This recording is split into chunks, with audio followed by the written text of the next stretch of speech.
Here's what it looked like outside the day I made Rice Krispie treats. Wasn't that pretty? We got a nice little snowstorm. So cozy.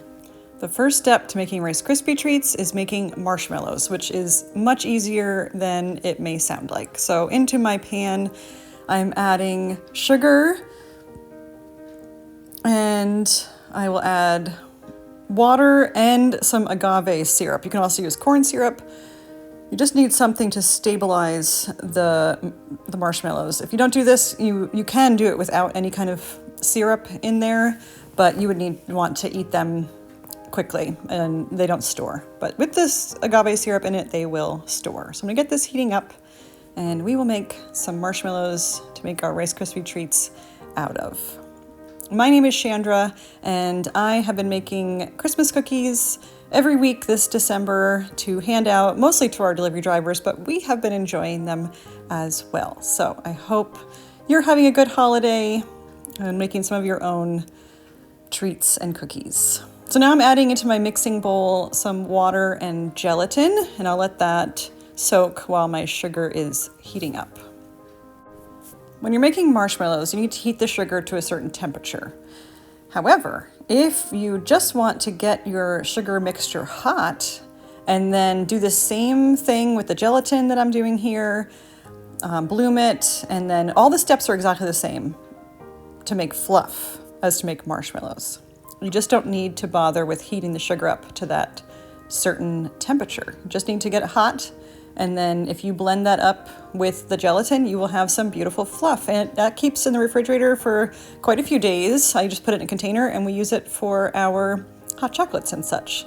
So it's a fun little thing to do in the winter and a little easier than doing this extra step of bringing the marshmallows up to temperature, which is what I am working on now. And I got this really nice thermometer that tracks it for me. I've been enjoying that. So now I'm gonna get my pan that the marshmallows will set in buttered up because I don't want those to stick to anything. So I'm also buttering my spatula. The hot mixture is ready to pour, so I'm getting this mixer moving, and then I'm gonna pour it right down the side of the bowl just to cool it down a tiny bit before it hits the gelatin so that gelatin doesn't scorch.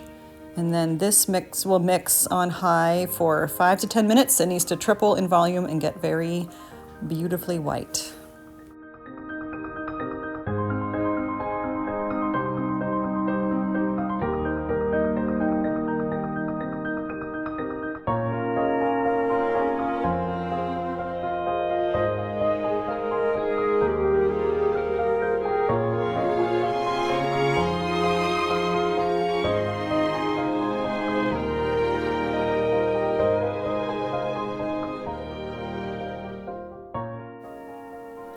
I'm going to move this marshmallow fluff, it is now, into the pan, and it will just need to sit for 6 hours or overnight, and that will turn into marshmallow that I can cut up and then start making my treats out of.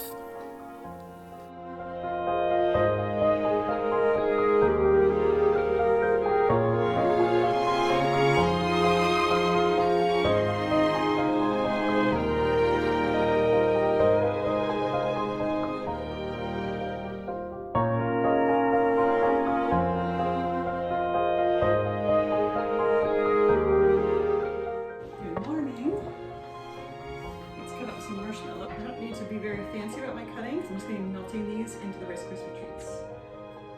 But there might be leftovers, so let's weigh this. I want to butter my knife. These are going to be sticky.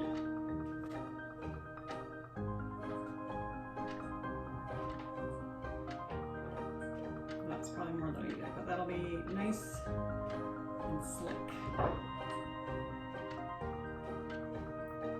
You might hear my shovelers in the background, which is affording me the ability to do this.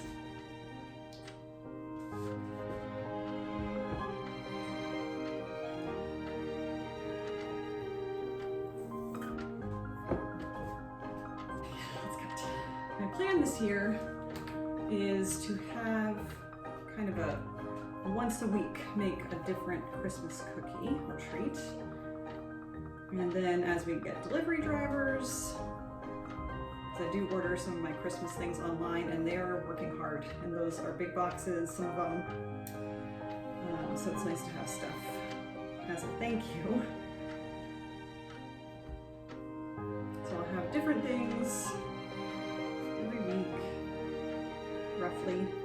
And then at the end of the season, when it's time for the Christmas celebrations, we can have a variety of whatever cookies are left over to bring around with us. So I'm trying that this year. It's a little bit less stressful than trying to do like a bunch of things at once. And I can fit one batch of something in every week pretty easily. And that butter is good. Let's see what we have here. We need 16 ounces for a big batch of Rice Krispie treats. I did look up whether I could just use basically the fluff when I made the marshmallows to make the treats right then, but somebody has tried that online. It doesn't work. She said that the cereal got soggy when she just used the warm marshmallow, and I imagine there's more water in that before it's cooled. Maybe, I don't know. Anyway, it doesn't work, and I didn't want to try it. Okay, so that's 1 pound, which is what we need. And then there's a little bit extra for our hot chocolate needs, which I'm gonna make these a lot smaller for hot chocolate because we don't need that. I mean, you saw there's a lot of sugar. We don't need that much. So I'm gonna roll this in the dust a little bit. I got a little water in here.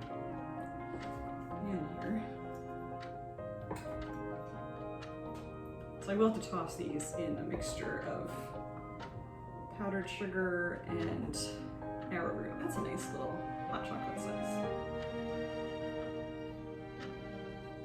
I'm gonna do that in the morning because it's easier for me to resist eating them when it's early in the day. Eating a bunch of this will not make me feel good, and I do want to try Rice Krispie treats, so try and save it for that.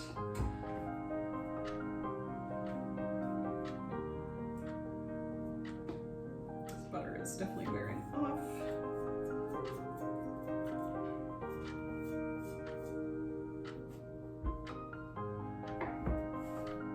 Okay.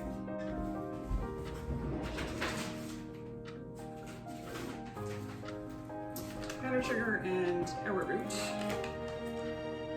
to keep starch, to keep these from sticking.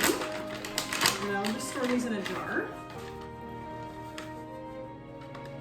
Most of that. Oh, you know what? I have a little bit of this already made, don't I? Yep. Marshmallow dusting powder. Alright, let's do that instead. This already has these two things mixed together.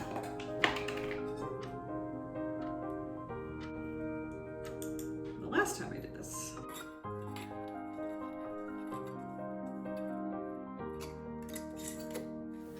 Okay, time to make the treats. So I'm melting a bunch of butter in this pan, and I'm going to combine it with these marshmallows and melt it all together. Now let me tell you about what Rice Krispie treats are like with homemade marshmallows, because right away they're fine. They're crispy the way they should be. They're not quite as stretch apart gooey as the kind when you buy marshmallows, but they're fine. However, the ones that sat for 1 day out of the freezer, because I did freeze most of these right away, the ones that sat out were stale. They got really weird.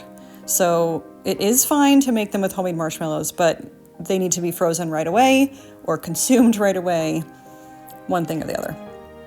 So now I'm going to start mixing all this together. That's melted. I also melted that very gently because I didn't want to get it too warm.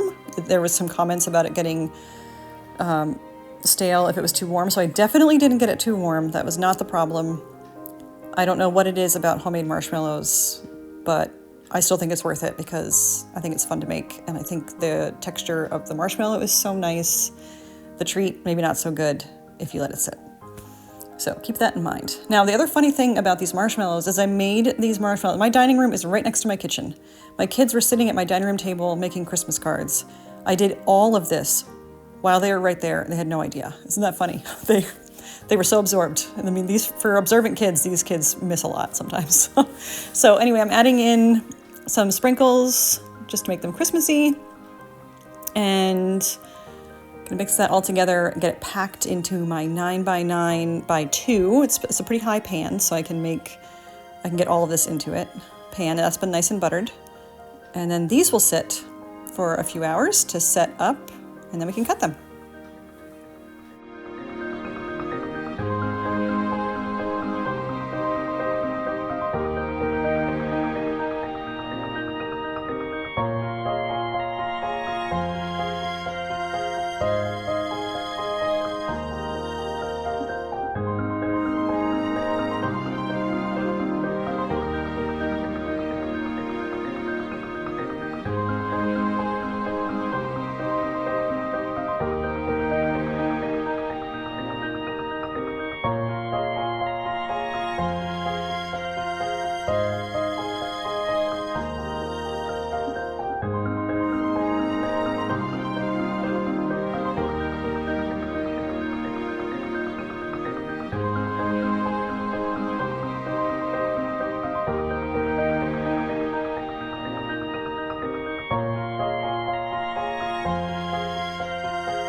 These I'm individually wrapping to put into the freezer, and I'm so glad I did that with most of them because they kind of would have been ruined. The ones that sat out just weren't very good at all. The flavor was fine, but the texture was so weird that they weren't that fun to eat. But these I put in the freezer because there were so many, and I'm glad I did. And I will see you next time for homemade toffee.